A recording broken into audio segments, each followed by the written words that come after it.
So in the last slide, we said that vectors are objects that have magnitudes and directions. So let's explore a little bit about what that actually means. We'll go back to our coordinate axis here.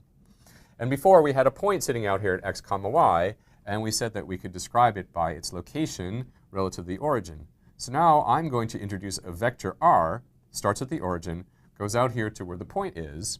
So that tells me the location of the point. So this vector has a magnitude, which is the distance to the point, and it also has a direction.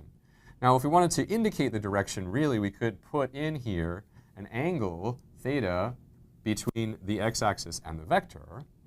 We know that we have that point xy out here, and so we can describe the same thing that we did before. We don't necessarily need to worry about, we know that this has a magnitude and a direction.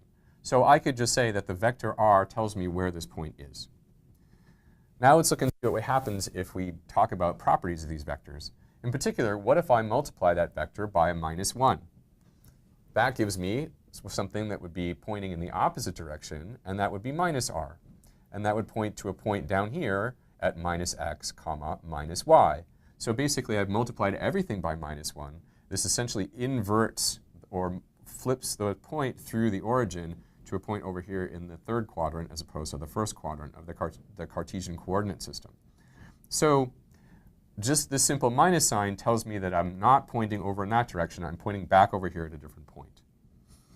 Okay, so now when we talk about vectors, it's often convenient to talk about the projection of vectors onto a set of coordinate axes. Sometimes it's convenient to talk about the vectors themselves. Sometimes it's convenient to talk about the projections.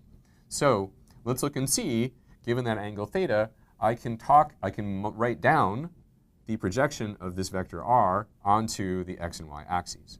So I can talk about the components of this vector as I resolve them along the axis directions. So if I drop a perpendicular line over here, then you can see this is a right triangle, and I can talk about the projection rx, which is the projection of r onto the x-axis. And I have the other component ry, which is the projection of r onto the y-axis. Now it's fairly clear that, given the trigonometry that we wrote down last time, that the components of r then are just equal to the trigonometric reduction of these things. So the x component of r is equal to the magnitude of r times cosine of the angle between it and the x-axis. And the y component of r is equal to the magnitude of r times the sine of the angle. And so those tell me the lengths of these two projections, given where I'm sitting relative to the x-axis. We can also say, of course, that the magnitude of r is going to be equal to the square root of rx squared plus ry squared. Those are two perpendicular components, and so the sum of the squares gives me the length of that vector.